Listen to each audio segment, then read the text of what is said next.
പാമ്പ്ളാനി പിതാവ് സഭാപിതാക്കന്മാരുടെ കോലം കത്തിച്ചവരും 2022 ഓഗസ്റ്റിൽ മാർപ്പാപ്പ നിയമിച്ച അപ്പോസ്റ്റലിക് അഡ്മിനിസ്ട്രേറ്ററെ കാല് തല്ലി ഒടിക്കുമെന്ന് പറഞ്ഞ് ഭീഷണിപ്പെടുത്തിയവരും പേപ്പൽ ഡെലിഗേറ്റിനെ കുപ്പിയെറിഞ്ഞവരും സഭാവിരുദ്ധരായ അൽമേറ്റ മുന്നേറ്റക്കാരുമായി ധാരണയുണ്ടാക്കി അവരെ മാത്രം ചേർത്ത് പിടിക്കുന്ന ഏകപക്ഷീയമായ നിലയിലേക്ക് അധംപതിച്ചപ്പോഴാണ് ഗത്യന്തരമില്ലാതെയാണ് സഭയോടൊപ്പം നിൽക്കുന്ന വിശ്വാസികൾ സഭയെ രക്ഷിക്കുവാൻ മുന്നിട്ട് ഇറങ്ങുന്നത് തന്നെ.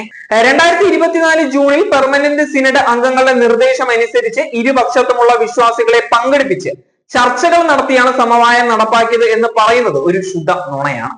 Synod secretary Pamplany, curia bishop Vaniyapurackal, അന്ന് വിമത കുര്യയുടെ സമ്മർദ്ദത്തിൽ പ്രവർത്തിച്ചിരുന്ന അഡ്മിനിസ്ട്രേറ്റർ ബിഷപ്പ് ബോസ്കോ പുത്തൂർ എന്നിവരൊക്കെ കഴിഞ്ഞാൽ മൗണ്ടിന്റെ ലെറ്റർ ഹെഡ്സിൽ തയ്യാറാക്കിയ മിനിറ്റ്സിൽ ഒപ്പിട്ടിരിക്കുന്നത് മുഴുവൻ പേരും വിമത വൈദികരും അൽമായ മുന്നേറ്റം എന്ന സഭാ വിരുദ്ധരും തന്നെയാണ്.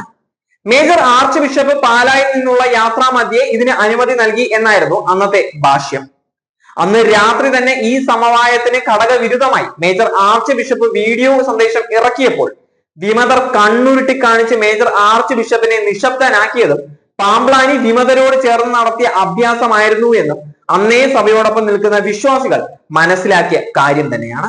സഭയെ ഗ്രസിച്ചിരിക്കുന്ന പൈശാചിക ശക്തിയാൽ നയിക്കപ്പെടുന്ന വിമതരെ ഇപ്പോൾ അകമഴിഞ്ഞ് സഹായിക്കുന്നത് പിൻവാതിൽ വഴി നിയമനം നേടിയെടുത്ത അഭിനവ് വടക്കൻ എന്ന് സ്വയം വിശേഷിപ്പിക്കുന്ന മധ്യ തിരുവിതാംകൂർ പേരുള്ള ആള് തന്നെയല്ലേ.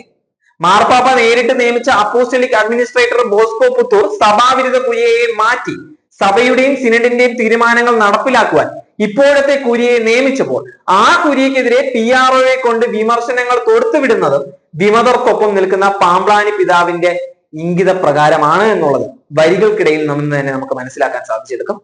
ഈ ഓലപ്പാമ്പുകളെ കാട്ടി എറണാകുളത്തുള്ള സഭാവിശ്വാസികളെ ഭയപ്പെടുത്താമെന്ന് വ്യാമോഹിക്കുന്ന കണ്ണൂർക്കാരനും കൂട്ടനും മൂഢസ്വർഗത്തിലാണ് ജീവിക്കുന്നത് എന്നുള്ളതാണ് വിശ്വാസികൾ ഒന്നടങ്കം പറയുന്ന കാര്യം.